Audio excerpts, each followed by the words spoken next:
आपको बनना हो वो आपके हाथ में है।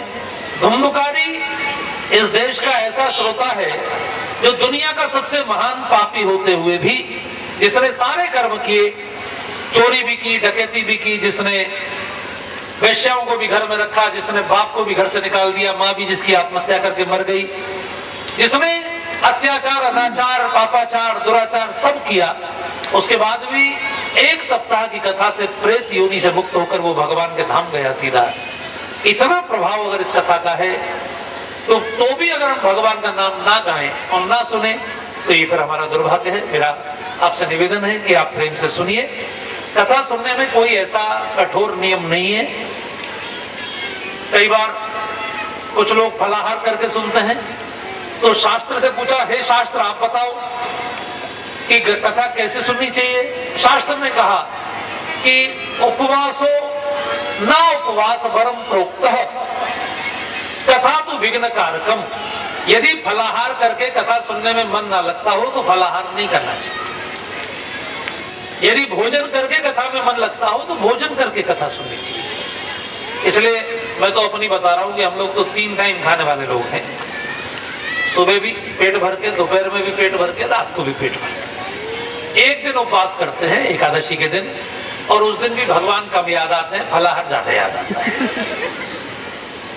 तो आपको जिसमें सुविधा हो, क्योंकि भूखे भजन ना होई गोपाला, पालथी मार के अगर जमीन पर बैठकर आपको सुविधा हो सुनने में तो पालथी मार के, और अगर घुटनों में दर्द होता हो, कमर में दर्द होता हो तो बिल्कुल नीचे मत बैठिए, उसके लिए कुर्सियों की व्यवस्था है।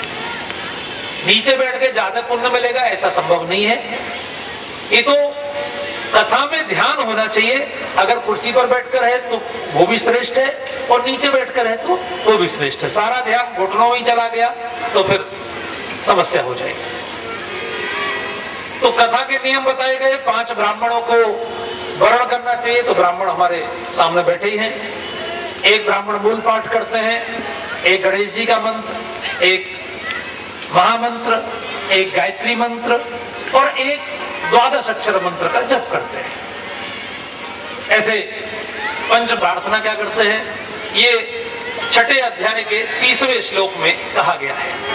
श्रीमद् भागवताख्योहम प्रत्यक्ष कृष्ण एव ही स्वीकृतोऽसि मया नाथ मुक्त्यर्थम भवसागरे। हे प्रभु, हे श्रीमद् भागवत शास्त्र, आप स्वयं भगवान श्री कृष्ण के स्वरूप हैं।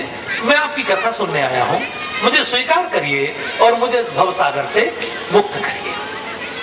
तो भवसागर से मुक्ति का ये मार्ग श्रीमद् भागवत को प्रभु का रूप मानकर, इसलिए जो आरती भी गाई जाती है, जो पूजन भी होता है, वो ग्रंथ का होता है। जो ग्रंथ है वो भगवान का रूप है, भगवान की शब्दों की मूर्ति है।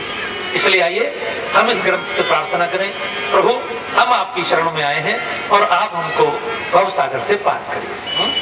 तेरी शरण प्रभु, तेरी शरण, तेरी शरण प्रभु, तेरी शरण।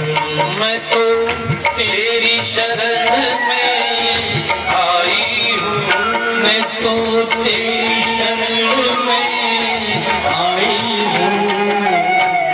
तेरी शरण प्रभु, तेरी शरण, तेरी शरण। जरा ताली मीठी मीठी। तेरी शरण। जय हो।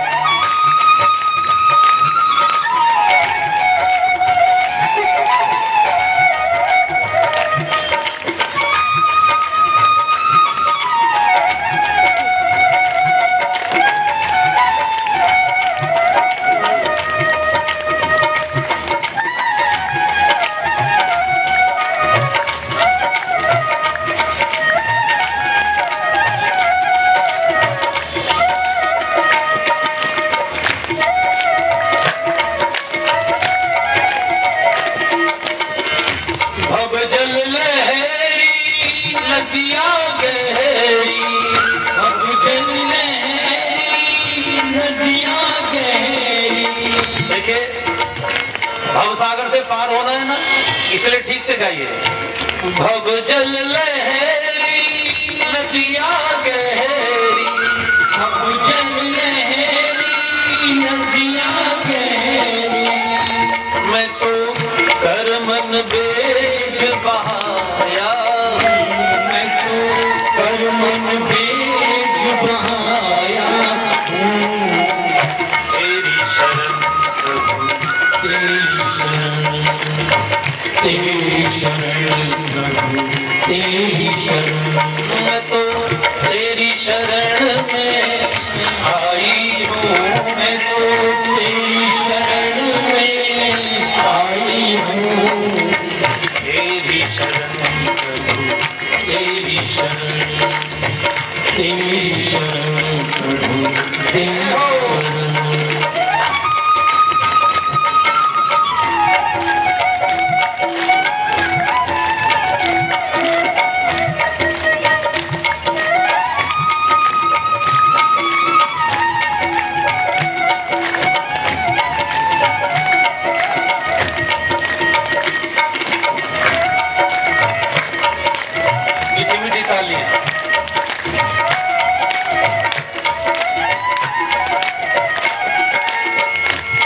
भंगारा विषय विकारा क्षण भंगारा विषय विकारा क्षण भंगारा विषय विकारा क्षण भंगारा विषय विकारा मैं तो जन्म जन्म भर माया मैं तो जन्म जन्म भर माया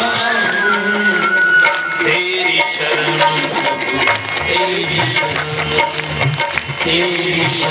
प्रभु तेरी शरण मैं तो तेरी शरण में आया हूँ मैं तो तेरी शरण में आया हूँ तेरी शरण प्रभु तेरी शरण प्रभु तेरी शरण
किसकी मारा? अपने मारा किसी और की मारा?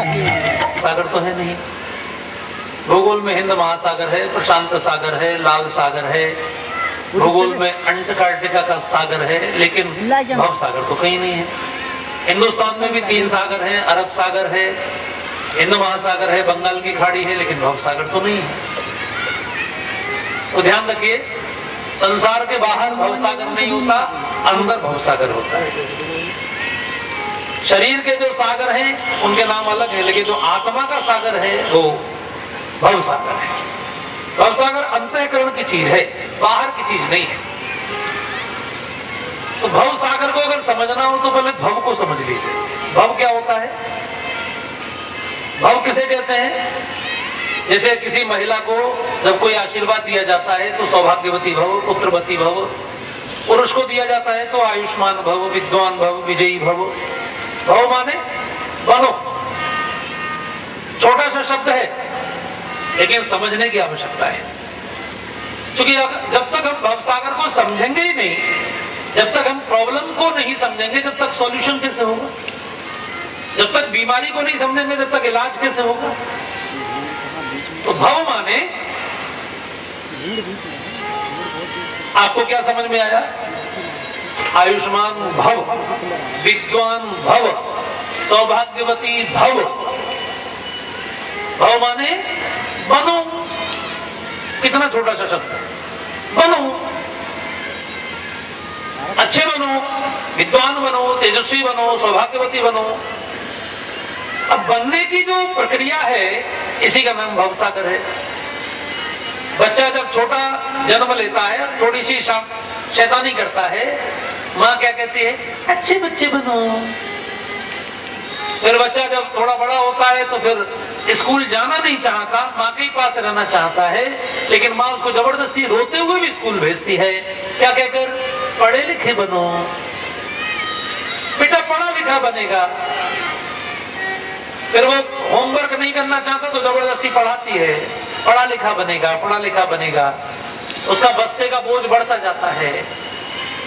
फिर हाई स्कूल बनो, फिर इंटर बनो, फिर डिग्री लो, फिर कोई प्रोफेशनल डिग्री लो, फिर उसके बाद भी अगर नौकरी नहीं लगी तो बेकार हो गया। कुछ तो बनो, बन के दिखाओ। फिर बन गया और शादी नहीं हुई तो भी बेकार, तो पति बनो या पत्नी बनो, और शादी हो गई बच्चे नहीं हुए तो और बेकार, तो माता पिता बनो। और माता पिता बन गए, फिर बच्चों को बनाओ, बच्चों को तेजस्वी बनाओ, पढ़ा लिखा बनाओ, अच्छा खाने पाने का ध्यान रखो। अब पहले हम हजारपति थे, अब लखपति बनो, करोड़पति बनो, आगे बढ़ो। फिर हमारा सम्मान कितना था तो सम्मान भी बढ़ता चले, तो फिर सभासद बनो, फिर मेयर बनो, फिर एमएलए बनो, फिर एमपी बनो, फिर मंत्री बनो, फिर ये बनो, बनते चलो। हर क्षेत्र में 4 क्षेत्र होते हैं व्यक्ति के, वित्तेषणा, लोकेषणा, जीवेषणा और पुत्रेषणा। इन 4 से बाहर कोई 5वां हो तो मुझे बता देना। ऋषियों के चिंतन के अनुसार 4 व्यक्ति की कामनाएं होती हैं, 4 प्रकार की। या तो वंश से संबंधित होती है, हमारा परिवार बढ़े, या जीवन से संबंधित होती है, जब कोई बीमार पड़ जाता है तो हम सब जगह मत्था टेकते हैं, डॉक्टर साहब को कहते हैं प्रभु जीवन बचा लो, चाहे जितना पैसा लग जाए उसकी चिंता मत करना। तो जीवेषणा, लोकेषणा यानी सम्मान का भाव, वित्तेषणा यानी पैसा, और पुत्रेषणा यानी परिवार। तो इनको ही बनाने में पूरी जिंदगी लग जाती है। कितना भी बूढ़ा आदमी हो तो उसके मन की भी इच्छा होती है हमारे नाती ऐसे बन जाएं, हमारे बेटे ऐसे बन जाएं, हम भी सोने की सीढ़ी चढ़ जाएं। बनते बनते ही आदमी इस संसार से विदा हो जाता है, लेकिन बनने की आकांक्षाएं कभी भी पूरी नहीं होती। देश में, पूरी दुनिया में 99.9% लोग अतृप्त मरते हैं, जो तृप्त नहीं हो पाते। लेकिन गुरु क्या सिखाता है, शास्त्र क्या सिखाता है, संत क्या सिखाता है? वो केवल इतना सिखाता है कि बनने पर तो बहुत ध्यान लगा लिया, अब थोड़ा सा ध्यान बनाने वाले पर भी लगा लो। जिसने तुमको बनाया उस पर भी थोड़ा ध्यान लगा लो। तो जिसका ध्यान बनने के साथ साथ बनाने वाले की ओर भी लग जाए, बस वो भवसागर से पार हो जाता है। हम इस ग्रंथ से प्रार्थना करें कि प्रभु हम आपकी शरण में आए हैं, आप हमको भवसागर से मुक्त करिए। पहले श्लोक में भगवान को सत्यम परम धीमहि कहा गया है। देखिए, भगवान का कोई नाम नहीं लिया गया, ये नहीं कहा गया कि कृष्णम परम धीमहि, रामम परम धीमहि, वामन परम धीमहि, ऐसा कुछ नहीं। सत्यम परम धीमहि यानी जो सब सत्यों से भी परे, जो सत्य है परमात्मा ही संसार का एकमात्र सत्य है, बाकी सब तो नश्वर है, नष्ट होने वाला है। इसलिए उस सत्य की जो खोज है, उस सत्य की जो उपासना है, उसको हम करने बैठे हैं। इसलिए कोई भी धर्म का, कोई भी संप्रदाय का, कोई भी पंथ का व्यक्ति इस कथा में आकर और भगवान के संबंधित ज्ञान प्राप्त कर सकता है। ये सत्यम परम धीमहि। श्री सूत जी महाराज से अब